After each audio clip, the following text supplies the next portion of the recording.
மக்களுக்கு நல்லது பண்றதுக்கு அரசியலுக்கு வாங்கடா, கொள்ளை அடிக்கிறது கொலை பண்றதுக்கு மாடா அரசியலுக்கு. ரெண்டு விஷயம். ஒன்று, ஸ்டாலின் ஏன் தொடர்ந்து சொல்லிட்டு இருக்காரு, உதயநிதி ஸ்டாலின் சொல்லிட்டு இருக்காரு. இது ஒரு பக்கம். டிஎம்கே தலைவர்களும் இதே தான் சொல்லிட்டு இருக்காங்க. இன்னொரு பக்கம் வந்து காங்கிரஸ் தலைவர்களுடன் ஏன் சந்திப்பு இல்லை, ராகுல் காந்தியே இந்த தடவை சந்திக்கல. இப்ப ரெண்டு இதுவா பார்ப்போம். வேண்டியது நல்லா புரிஞ்சுக்கணும் தமிழ் முதல். ராகுல் காந்திக்கும் விஜய்க்கும் இருக்கிற ஒரு நட்பு இருக்கு பாத்தீங்களா, அது ஒன்னு ரெண்டு மீட்டிங்ல வந்த நட்பு கிடையாது. பலமுறை அவர்கள் சந்திச்சு பேசியிருக்கிறார். இந்த அலையன்ஸ் வரணும் வரணும் வரணும் ஆசைப்பட்ட காரணமும் அதுதான். தேர்தலுக்கு முன்பாக காங்கிரஸ் இருக்க தலைவர்களை எதிர்த்ததுனால, அதாவது இந்த மேட்டர்லாம் மானிட்டர் பண்ணிட்டார் ராகுல். அதனால அன்னைக்கு இவர் கொஞ்சம் ஃப்ரீ டைம் இருந்த போல கேட்ட போது, இப்ப டைம் நமக்கு இல்ல, நீங்க அடுத்த முறை ஜூன் 11 நித்தி ஆயோக் மீட்டிங் வரும்போது சந்திக்கலாம். ஏன்னா காங்கிரஸ் கட்சிக்குள்ள இது ஒரு பெரிய கிரைசிஸ். அதை சுத்தி சுத்தி வளைச்சு அங்கதான் வரப்போறது. 5 ஆண்டு காலம் இருக்குது, அவங்க செலவழிச்சுட்டு இப்போதைக்கு அடுத்த தேர்தல் சந்திக்கிறதுக்கு இல்லை, அவங்களுக்கு இது கிடையாது, தைரியம் இல்லை. ஸோ இந்த டெவலப்மெண்ட்ஸ்ல பார்த்தீங்கன்னா திமுக நிலைமை போ பரிதாபமான நிலைமைக்கு போயிட்டு இருக்கு. திமுக தலைவர்கள் என்ன நினைக்கிறாங்க, காங்கிரஸுக்கும் விஜய்க்கும் உறவு கட்டுடும், இது ஒன்று கட்டுடும், விஜய் போய் பிஜேபியோட சேர்ந்துன்றார், அப்புறம் நம்ம பழைய அரசியல் ஆரம்பிச்சிடலாம், விஜயும் பிஜேபி ஒன்று, மதசார்பற்ற அரசியல் நம்ம தான் செய்கிறோம், அந்த மாதிரிலாம் விஜய் மாட்டிக்க மாட்டார். நாங்கள் வந்துடுவோம், ஜாக்கிரதை, நாங்கள் வந்துடுவோன்னு அங்கேயாவது தேர்தலுக்கு முன்பு கொடுத்தாங்க, இங்கே தேர்தல் ஆன பிறகு கொடுக்குறாங்க. ஆனால் அதிகாரிகளுக்கு தெரியும் அரசியல் நிலைமை என்ன. நான் உங்களுக்கு சொல்கிறேன், பல அதிகாரிகள் விஜய்கிட்ட போய் நீங்கள் உங்களோட இது நல்ல ஆட்சி தரணும் விரும்புங்க, நாங்களும் ஒத்துழைக்க விரும்புகிறோன்னு பல அதிகாரிகள் போய் விஜய்கிட்ட சொல்லிட்டு இருக்காங்க. பல ஐஏஎஸ் அதிகாரிகள் 100 பேருக்கு மேற்பட்ட தமிழ்நாடு கேடர் ஐஏஎஸ் ஆஃபீஸருக்கு யார் இங்கே டெல்லியில் போஸ்டடாக இருக்காங்களோ அவங்களோட சந்தித்து பேசியிருக்காரு. எல்லார்ட்டையும் அவர் சொல்கிறது என்னன்னா, ஸோ அதனால் அதிகாரிகளை நீங்கள் பயமுடுத்தியா இல்லை அதிகாரிகள்கிட்ட சொன்னா அதிகாரிகள் புரிஞ்சுட்டாங்க.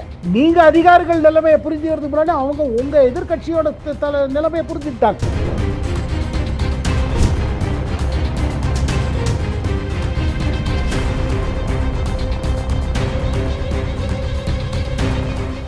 ரியல் ஒன் உறவுகளே, நடுநிலையோடு பொறுப்புடன் செய்திகளை வழங்கி பல லட்சக்கணக்கான மக்களின் நம்பிக்கையை பெற்ற நமது சேனலின் வளர்ச்சிக்கு உங்கள் ஆதரவு தேவை. இந்த ஊடக பயணம் தொடர்ந்து வலுப்பெற திரையில் தெரியும் QR கோட் ஸ்கேன் செய்தோ அல்லது டிஸ்கிரிப்ஷனில் உள்ள வங்கி விவரங்கள் மூலம் உங்களால் முடிந்த அளவு சப்போர்ட் செய்யுங்கள். உங்கள் ஒவ்வொரு ஆதரவும் நமது குரலை இன்னும் பல லட்சம் பேரிடம் கொண்டு செல்ல உதவும். ரியல் ஒன் நேயர்களுக்கு வணக்கம். இன்று நம்மளுடைய நேர்காணலுக்கு மூத்த பத்திரிகையாளரான திரு சேகர் ஐயர் அவர்கள் இணைஞ்சிருக்காங்க. சார் வணக்கம். வணக்கம். ஸ்டாலின் அவர்கள் சமீப நாட்களா எந்த மேடையில ஏறினாலும் ஒரு விஷயத்த ரொம்ப அழுத்தமா சொல்லிட்டு இருக்காரு. இந்த ஆட்சி 5 ஆண்டுகளுக்கு நீடிக்காது அப்படிங்கிற மாதிரி. அதற்கு ஏற்றாற் போல டெல்லிக்கு விஜய் அவர்கள் போயிருந்தப்போ காங்கிரஸ் கட்சியை சேர்ந்த யாரையுமே சந்திக்கல. அந்த ஒரு விஷயமும் சற்று குறைபாடா இருக்கு. ஏன்னா இந்த கவர்மெண்ட் அமைவதற்கு பெரிய லெவலுக்கு ஒரு பலமா இருந்தது காங்கிரஸ் கட்சியினுடைய ஆதரவு. ஸோ 5 ஆண்டுகள் ஆட்சிக்கு நீடிக்காது அப்படிங்கிறது ஸ்டாலின் அவர்கள் ஏதாவது சொல்ல வர்றாங்களா? ஏன் அந்த காங்கிரஸ் நபர்களோட மீட்டிங் நடக்கல? விஜய் அவர்கள், காங்கிரஸ், ராகுல், என்ன நடந்தது? ரெண்டு விஷயம். ஒன்று, ஸ்டாலின் ஏன் தொடர்ந்து சொல்லிட்டு இருக்காரு, உதயநிதி ஸ்டாலின் சொல்லிட்டு இருக்காரு. இது ஒரு பக்கம். டிஎம்கே தலைவர்களும் இதே தான் சொல்லிட்டு இருக்காங்க. இன்னொரு பக்கம் வந்து காங்கிரஸ் தலைவர்களுடன் ஏன் சந்திப்பு இல்லை, ராகுல் காந்தியே இந்த தடவை சந்திக்கல. இப்போ ரெண்டு இதுவா பார்ப்போம். முதல்ல திமுக தலைவர்கள் சொல்வது காரணம் என்ன? அவங்களுக்கு காரணம் என்ன கேட்டீங்கன்னா, ஒரு சிம்பிள் காரணம். அவங்களுக்கு பெரிய ஏமாற்றம். என்ன ஏமாற்றம்? இவங்க நினைத்தது போல மேற்கொண்டு அரசியல் நாடகம் வேற மாதிரி போயிடுச்சு.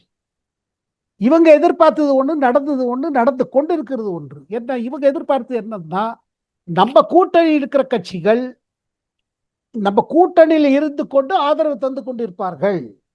அந்த ஆதரவு எப்படி இருக்குன்னா, இவங்க தொங்கிட்டு இருக்கிற மாதிரி இருக்கும். விஜய் அரசுக்கு ஒரு ஸ்டேபிள் நிலைமை இல்லாம இடதுசாரி கட்சிகளா இருக்கட்டும், ஐஎம்எல்லா இருக்கட்டும், விசிகேவா இருக்கட்டும், அவங்க இந்த கூட்டணியிலிருந்து சப்போர்ட் கொடுக்கும்போது ஒரு கேள்விக்குறியாவே இருக்கும். அந்த நிலைமை மாறிடுச்சு. அந்த நிலைமை மாறி விசிகேவும் அரசுல இப்ப ஆட்சியில பங்கு வந்துருச்சு, ஐஎம்எல்லும் பங்கு வந்துருச்சு. இதுல அவங்களுக்கு ஏற்பட்டது என்னன்னா ஒரு அதிர்ச்சி. என்ன நம்ம நினைச்ச மாதிரி போகலையே, அதனாலதான் என்ன ஆச்சு, திமுக தலைவர்கள் விசிகே மேல தாக்குதல் ஆரம்பிச்சாங்க. காங்கிரஸ் உட்பட. காங்கிரஸ் முதல்ல போயிடுச்சு. அதாவது அவங்க எதிர்பார்க்காத விஷயம் நடக்கும்போது அவங்களுக்கு உள்ளுக்குள்ள ஒரு பயங்கர ஏமாற்றம் இருக்குது. அதே நேரத்தில் நாம திருப்பி சென்ட்ரல் ஸ்டேஜ் வர்றது கஷ்டம்னு உணர்றாங்க. ஸோ அதனால இந்த மக்கள் மத்தியில இதை சொல்லிட்டே இருப்போம், இது விழுந்துரும் விழுந்துரும் விழுந்துரும்னு. ஆனால் பாருங்க, எந்த ஆட்சி மக்கள் 5 ஆண்டு காலம் இது கொடுத்து அனுப்பிச்சிருக்காங்களா, மேண்டேட் கொடுத்து, அது உடனடியாக விழாது. ஒன்று. இரண்டாவது, நம்ம புரிஞ்சுக்க வேண்டியது, நல்லா புரிஞ்சுக்கணும் தமிழ் பூதன், ராகுல் காந்திக்கும் விஜய்க்கும் இருக்கிற ஒரு நட்பு இருக்கு பார்த்தீங்களா, அது 1-2 மீட்டிங்ல வந்த நட்பு கிடையாது. இது பார்த்தீங்கன்னா ஒரு 10 ஆண்டு காலமா அது டெவலப் ஆயிட்டு போயிருக்கு. பல முறை அவர்கள் சந்திச்சு பேசியிருக்கிறார். இந்த அலையன்ஸ் வரணும் வரணும் வரணும் ஆசைப்பட்ட காரணமும் அதுதான். தேர்தலுக்கு முன்பாக காங்கிரஸ் இருக்க தலைவர்களை எதிர்த்ததுனால, அதாவது ப. சிதம்பரம் போல தலைவர்கள் எதிர்த்ததுனால இந்த மாதிரி மேட்டர் ஆச்சு. அதுல ப. சிதம்பரம் சொந்த காரணத்துக்காக அவர் எதிர்த்தார். அதனால நடந்த இதுல தான் ராகுல் காந்திக்கு ப. சிதம்பரம் மேல ஒரு கோபம் வந்துச்சு. என்னது, இந்த அவங்க சோனியா காந்தி அதில் சேர்த்துட்டு அதில் மல்லிகார்ஜுன் கர்கே தேசிய தலைவரையும் இது வைத்துக்கொண்டு ஒரு அலைன்ஸ் பண்ணாங்க. ராகுல் காந்திக்கு அது பிடிக்காததுனால தான் நீங்க பார்த்தீங்க, இந்த த்ரூ அவுட் கேம்பெயின் மேடையில் ஏறவேல திமுக மேடல். தேர்தல் முடிந்த உடனே நம்ம எல்லாருமே பல முறை பேசியிருக்கோம் டிஸ்கஷன்ல, தேர்தல் முடிந்த உடனே காங்கிரஸ் போயிடுன்னு எல்லாருக்கும் தெரியும். ஆனா திமுகவுக்கு இது அதிர்ச்சி ஆயிடுச்சு. நம்ம போட்ட கணக்கு ஒண்ணு, நடக்குது வேற. அதுல இப்ப அவங்க கண்ட்ரோல்ல ஒண்ணுமே இல்லாம போறது. அதற்கிடையே இன்னொரு டெவலப்மெண்ட் ஆயிடுச்சு. என்ன, அதிமுகக்குள்ள ஒரு பிளவு. ஓட்டு போது 25 பேர் அங்க ஓட்டு போட்டாங்க. ஓட்டு போட்ட பிறகு அதிமுக கொந்தளிப்பு. இப்ப என்னன்னா 4-1 5 எம்எல்ஏ இங்கே ராஜினாமா பண்ணி அங்க போயிட்டாங்க. மீண்டும் அதிமுக இதுல திருப்பி ஒருங்கிணைந்து யூனிட்டி அப்படி இப்படிலாம் ஆரம்பிச்சிருக்காங்க. ஆனா ஒண்ணுங்க, போ பாத்தீங்கன்னா அதிமுகக்குள்ள என்னன்னா ஒற்றுமையா இருந்து விஜய் பக்கம் போயிடலான்னு பேசிக்கிறாங்க. அதை சுத்தி சுத்தி வளைச்சு அங்கதான் வரப்போறது. 5 ஆண்டு காலம் இருக்குது. அவங்க செலவழிச்சுட்டு சட்டசபை உறுப்பினராக இருக்காங்க. முன்னாள் அமைச்சர்கள்லாம் கோட்டி கோட்டியே செலவழிச்சிருக்காங்க. இப்போதைக்கு அடுத்த தேர்தல் சந்திக்கிறதுக்கு இல்லை, அவங்களுக்கு இது கிடையாது, தைரியம் இல்லை. ஸோ இந்த டெவலப்மெண்ட்ஸ்ல பார்த்தீங்கன்னா திமுக நிலைமை போ பரிதாபமான நிலைமைக்கு போயிட்டு இருக்கு. ஸோ அதே நேரத்தில் விஜய் அங்க முதல்வரோட அந்த நாற்காலியில் உட்கார்ந்து இருப்பது உதயநிதி ஸ்டாலினுக்கு தாங்க முடியல. ஏன்னா இது ஒரு பர்சனல் ஃபைட் தானே. அவர் எப்படி, இவர் சொன்னார் நீ எப்படி முதல்வர் அவர் பார்க்கலாம்னாரு, அவர் சொன்னார் நீ எப்படி முதல்வர் அவரெல்லாம் பார்க்க. இதுல ஏற்பட்டுதான் இந்த தமிழ்நாடு தேர்தலில் ஒரு என்ன சொல்வது, இது சப்ளாட்.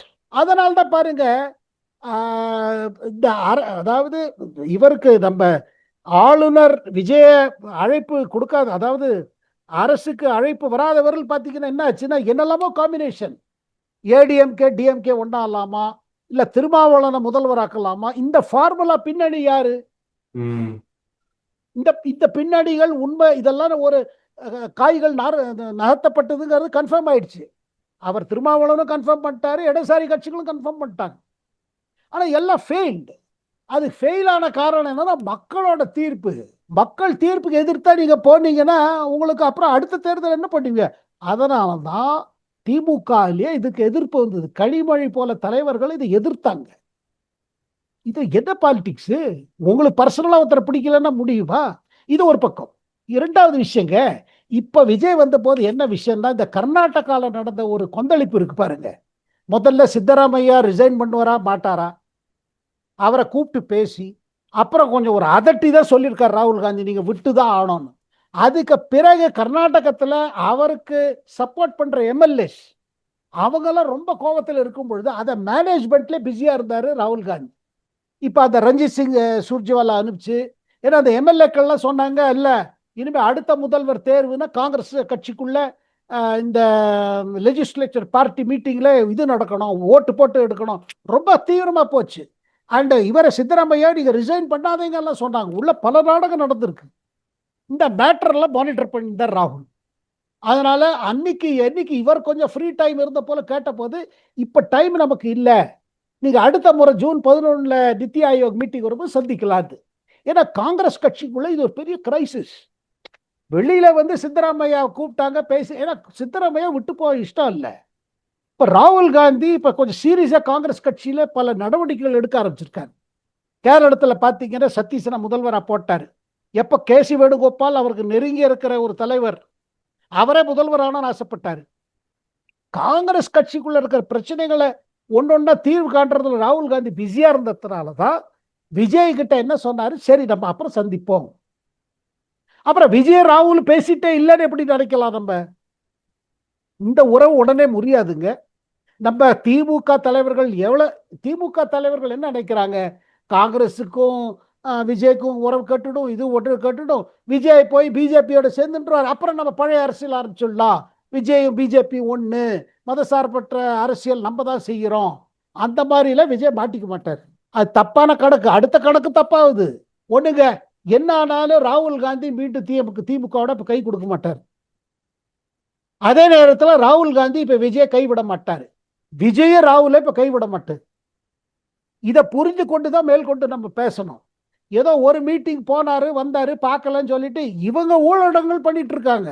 அதான் சார், இப்ப ஸ்டாலின் அவர்கள் பேசும்போது இந்த ஆட்சி 5 ஆண்டுகளுக்கு நீடிக்காது அப்படின்னு சொல்றதே வந்து அதிகாரிகளை தான் எச்சரிக்கிறாரு.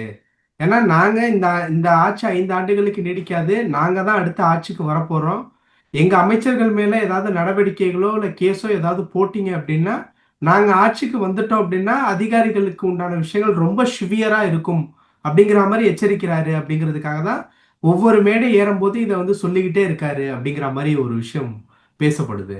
தமிழமுதன் இதே மாதிரி எச்சரிக்கை மமதா கொடுத்துட்டு இருந்தாங்க மேற்கு காலத்துல. நாங்க வந்துருவோம், ஜாகிரதை, நாங்க வந்துருவோம்னு. அங்கேயாவது தேர்தலுக்கு முன்பு கொடுத்தாங்க, இங்க தேர்தல் ஆன பிறகு கொடுக்குறாங்க. ஆனா அதிகாரிகளுக்கு தெரியும் அரசியல் நிலைமை என்னன்னு. நான் உங்களுக்கு சொல்றேன், பல அதிகாரிகள் விஜய்கிட்ட போய் உங்களுக்கு நீங்க உங்களோட இது நல்ல ஆட்சி தரணும் விரும்புகிற, நாங்களும் ஒத்துழைக்க விரும்புறோம்னு பல அதிகாரிகள் போய் விஜய்கிட்ட சொல்லிட்டு இருக்காங்க. சொல்ல போனா டெல்லியில, இப்ப டெல்லியில சென்னைக்கு என்னைக்கு திரும்பினாரோ, சென்னை திரும்பினதுக்கு அன்னைக்கு காலையில பல ஐஏஎஸ் அதிகாரிகள் 100 பேருக்கு மேற்பட்ட தமிழ்நாடு கேடர் ஐஏஎஸ் ஆபீசர் யார் இங்க டெல்லியில போஸ்டடா இருக்காங்களோ அவங்களோட சந்திச்சு பேசியிருக்காரு. எல்லார்ட்டையும் அவர் சொல்றது என்னன்னா, தமிழ்நாடுக்கு ஏதாவது செய்யுங்க. எந்த இதை வந்து அவர் பிரதமர்கிட்ட சொன்னாரோ, பாருங்க நான் தமிழ்நாடு முதல்வராக வந்திருக்கேன், நான் சின்சியரா உங்களோட ஹெல்ப் கேட்கிறேன், தமிழ்நாடு நல்லா பண்ணணும், தமிழ்நாட்டுக்கு நல்ல வளர்ச்சி பாதையில கொண்டு போகணும், அந்த மாதிரி ஒரு சின்சியரா கேட்கிறார். ஏன்னா அவருக்கு அது ஆரம்பம். இதான் ஆபீசர்ஸ்டி சொல்றாரு. இங்க டெல்லியில மீட் பண்ண ஆபீசர்ஸ்டி அதே தான் சொல்லியிருக்காரு.